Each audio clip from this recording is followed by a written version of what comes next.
Hello everyone, my name is Manish Bhardwaj. Score with core में आपका स्वागत है। CCWDC clerk, Chandigarh clerk result out हो चुका है। कल रिजल्ट आया, 5 पोस्टें थी। कट ऑफ इतनी कम क्यों गई हैं, उसके रीजंस क्या हैं, वो सारी चीज़ें मैं बताऊंगा। और चंडीगढ़ क्लर्क स्टेनो को अभी क्या करना चाहिए, क्योंकि आपको सेम गलती रिपीट नहीं करनी है। तो वो सारी चीज़ें बता रहा हूँ मैं आपको, वीडियो एंड तक देख लेना। जो भी न्यू है चैनल पे, चैनल को सब्सक्राइब कर लेना। सबसे पहले कट ऑफ देख लेते हैं। ऋषभ वर्मा जिन्होंने टॉप किया है, 57.25 मार्क्स हैं। और बाकी कैटेगरी के भी मैं दिखा देता हूँ। ये OBC में दिखा रखा है हरजीत कौर 41.50, और शेड्यूल्ड कास्ट में अमनप्रीत सिंह चीमा 53, और ये यहाँ पे जनरल में भी दिखा रखे होंगे ना, अमनप्रीत सिंह चीमा 53। तो कट ऑफ इतनी कम क्यों हुई है? पेपर मैंने यूट्यूब पे डाला था, मॉडरेट लेवल का पेपर था। 60 से 70 तो ईजिली ले सकता है जिसकी तैयारी अच्छी है। स्टिल देख लो टॉपर के भी इतने मार्क्स हैं। वो क्यों हैं? क्योंकि टाइपिंग बहुत इंपॉर्टेंट रोल प्ले करती है चंडीगढ़ क्लर्क या स्टेनो में भी, जो आने वाले पेपर होंगे। चंडीगढ़ क्लर्क चाहे MC क्लर्क था या कोई भी क्लर्क का पेपर होता है, टाइपिंग उसमें इंपॉर्टेंट रोल प्ले करती है।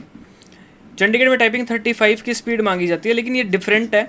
जैसे आप कोर्ट में टाइपिंग देखते हो, कोर्ट में टाइपिंग मांगते हैं, या SSC में भी टाइपिंग आजकल मांगते हैं, CHSL में, CGL में भी मांगते हैं। तो SSC में या कोर्ट में कुछ परसेंटेज ऑफ एरर अलाउ होता है कि आप कुछ परसेंटेज एरर कर सकते हैं, लेकिन चंडीगढ़ में परसेंटेज ऑफ एरर अलाउ नहीं होता। आपको अगर आपने एरर करी है तो वो स्पीड कम कर देते हैं। मान लो आपकी 40 की स्पीड, आपने फाइनल पेपर के अंदर 40 की स्पीड आई आपकी टाइपिंग पेपर के अंदर, और उसमें आपने 6 एरर कर दी। एरर आपकी स्पेलिंग मिस्टेक हो सकती है, या कोई वर्ड स्किप कर दिया, या आपने कोई कुछ भी स्किप कर दिया। तो जो एरर, मान लो 6 एरर है, तो 40 में से 6 माइनस करोगे तो फाइनल स्पीड आपकी 34 दिखाएंगे वो। तो इसलिए बहुत सारे बच्चे बाहर हो जाते हैं। इन्होंने बहुत कम टाइम दिया था टाइपिंग का। तो सेम मिस्टेक आप चंडीगढ़ क्लर्क स्टेनो वाले मत करना। आज से ही अपनी टाइपिंग की प्रैक्टिस शुरू कर दो। पेपर जल्दी हो सकता है, अभी नेक्स्ट मंथ में चांसेस हैं कि आपको नोटिफिकेशन देखने को मिलेगा। 2 मंथ के अंदर वो पेपर ले लेते हैं जिन्होंने टाइपिंग कुछ भी नहीं करी। कुछ बच्चे ऐसे होंगे जिनको टाइपिंग आती है, लेकिन कुछ बच्चे ऐसे जिन्होंने बिल्कुल भी टाइपिंग अभी शुरू भी नहीं करी है। तो टाइपिंग अपनी शुरू कर दो। पेपर जब आएगा उस टाइम आप पढ़ोगे या टाइपिंग करोगे, वो डिसाइड कर लेना। और जिसकी अच्छी भी है ना टाइपिंग, थोड़ी थोड़ी प्रैक्टिस करना शुरू कर देना, क्योंकि 35 की नेट स्पीड निकालना इतना ईजी नहीं होता जो मैंने बताया ना, क्योंकि एरर फ्री बोलता है वो टाइपिंग। अब बैक स्पेस तो अलाउ होता है, बट स्टिल एरर कहीं ना कहीं हो जाती हैं, हर एक इंसान से हो जाती हैं। तो वो आपने देखना है कि आपने अवॉइड कैसे करनी है। टाइपिंग अभी से शुरू कर देना, प्रैक्टिस करना, और पढ़ना भी अभी से शुरू कर दो। टाइम बहुत कम देते हैं। अब ये पेपर जो मेरे को लग रहा है अप्रैल के अंदर नोटिफिकेशन आया था इसका, जून में इसका पेपर था, अभी जून या जुलाई में था इसका पेपर। फिर अभी टाइपिंग ले ली थी जुलाई के एंड में, 30 जुलाई को थी शायद टाइपिंग, और अगस्त में भी रिजल्ट भी दे दिया। तो बहुत फास्ट प्रोसेस होता है। सेम जब चंडीगढ़ एडमिन क्लर्क की वैकेंसी आएंगी तो बहुत फास्ट प्रोसेस होगा। नेक्स्ट मंथ उम्मीद कर सकते हैं।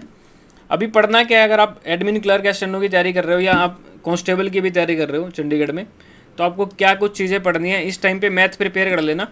एडमिन क्लर्क में कल भी जैसे बच्चों के कमेंट थे कि क्लर्क में सिलेबस क्या हो सकता है। मैथ का सिलेबस एडवांस पोर्शन भी होता है उसमें, अरिथमेटिक भी, दोनों पोर्शन होते हैं मैथ के अंदर। रीजनिंग जो है बैंकिंग टाइप भी होती है और SSC टाइप भी होती है। थोड़ा डिफरेंट होता है। जब नोटिफिकेशन आएगी मैं एक बार आपको पैटर्न दिखा भी दूंगा, या प्रीवियस ईयर पेपर देख लेना। और एक मैं ग्रुप बना रहा हूँ चंडीगढ़ एग्जाम्स करके, और उसका लिंक मैं डिस्क्रिप्शन में डाल दूंगा। उस ग्रुप में आप ऐड हो जाना। कुछ भी इन्फॉर्मेशन होगी चंडीगढ़ एग्जाम्स को लेके, वो सारी मैं अपडेट कर दूंगा। जैसे नोटिफिकेशन आउट हो गया, बन भी जाएगा ना नोटिफिकेशन, मैं आपको बता दूंगा। और एज का जो पूछ रहे थे कि क्लर्क में एज क्या रहेगी, 18 से 37 के करीब एज रहने वाली है, जो प्रीवियस थी। क्योंकि इन्होंने ना एज का क्राइटेरिया चला हुआ था कि अगर 12th बेस पेपर होता है 1900 ग्रेड पे में, तो एज बोली जा रही थी कि 27 रखो। बट स्टेट गवर्नमेंट में 37 एज होती है, चाहे पंजाब गवर्नमेंट हो या हरियाणा गवर्नमेंट हो या चंडीगढ़ की प्रीवियस कोई भी भर्ती देखो, 37 मांगते हैं ये एज। तो एज को ये सेम ही रखने वाले हैं। बाकी नोटिफिकेशन आउट होगा उस टाइम सारी चीज़ें क्लियर होगी। स्ट्रैटेजी क्या होगी, इस टाइम आप प्रिपेयर कर लो, क्योंकि पेपर कभी भी हो सकता है। तो मैथ वगैरह आप अच्छे तरीके से प्रिपेयर कर लेना।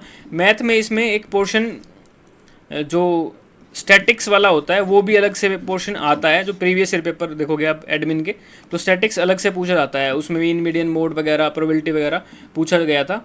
वीडियोज यूट्यूब पे मेरे चैनल पे ही पड़ी होंगी। जैसे चंडीगढ़ GK की वीडियोस पड़ी हैं या मैथ की वीडियो पड़ी हैं, वो सारी वीडियोज कर लो। रीजनिंग की भी हैं, चंडीगढ़ प्रीवियस ईयर क्वेश्चन हैं, प्लेलिस्ट मिल जाएगी आपको, प्लेलिस्ट में कर लेना। और 20 मार्क्स का कंप्यूटर पूछना ही पूछना है इन्होंने।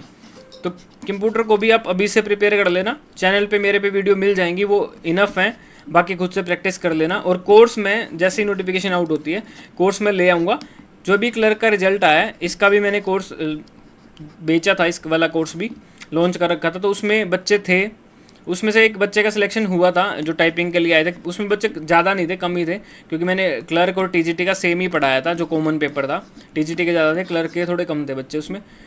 उन्होंने भी रिक्वेस्ट किया था कि फिर मैंने सेम सा ही पढ़ा दिया था क्लर्क और टीजीटी को। तो उसमें एक लड़की थी, उसके मार्क्स अच्छे थे, 55 से अबव ये लग रहा मुझे उनके मार्क्स थे। बट देखो इसमें नाम नहीं है उनका, क्योंकि टाइपिंग में मैंने बोला टाइपिंग इंपॉर्टेंट रोल प्ले करता है। तो टाइपिंग नहीं हुई इनकी क्लियर, एकदम से टाइपिंग नहीं बनती है। तो आपको अभी से तैयारी शुरू कर देनी है टाइपिंग की भी।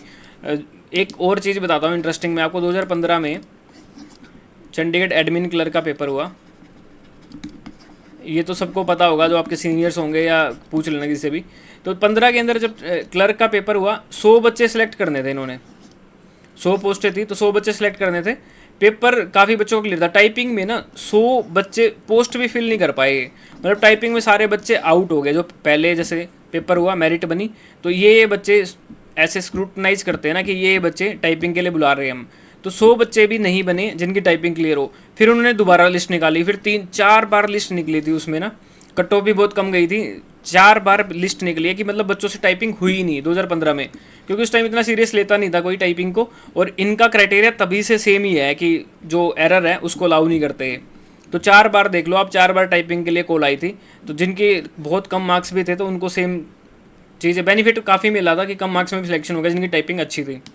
फिर 2019 के अंदर जब पेपर हुआ, 2020 में टाइपिंग होनी थी। मार्च मेरी भी टाइपिंग थी, मार्च मुझे अभी भी याद है।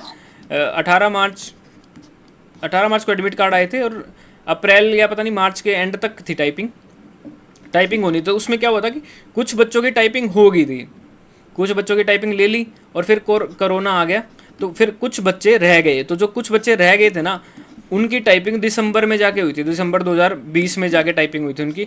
तो उनको इतना ज़्यादा टाइम मिल गया कि जब 2019 में जो पेपर हुआ उसमें सारे ही बच्चे, उसमें एक्स्ट्रा बच्चे टाइपिंग क्वालिफाई कर गए। नहीं तो ऐसा होता था कि टाइपिंग होते ही नहीं थे बच्चों। जैसे इसमें आपको देखने को मिला कि टाइपिंग हुई ही नहीं, काफ़ी बच्चे बाहर हो गए टाइपिंग में ही। लेकिन सिर्फ इस वाले पेपर में 2020 वाले में कोरोना के चक्कर में बच्चों को इतना ज़्यादा टाइम मिल गया, मार्च से दिसंबर इतना ज़्यादा टाइम मिल गया टाइपिंग प्रैक्टिस करने का। कुछ बच्चे तो पहले ही आउट हो गए मार्च में ही, पर कुछ के एडमिट कार्ड नहीं आए थे तो फिर टाइपिंग उनकी बाद में हुई, तो उनको बेनिफिट मिल गया। तो मेरिट इसलिए अप गई थी, नहीं तो मेरिट उस टाइम भी कम होनी थी।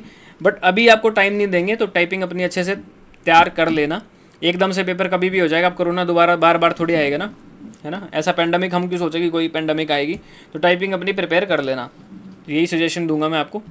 और टाइपिंग कैसे करनी है वो भी मैं एक वीडियो बता दूंगा आपको कि किस तरीके से करनी है कि आपकी एरर ना आए।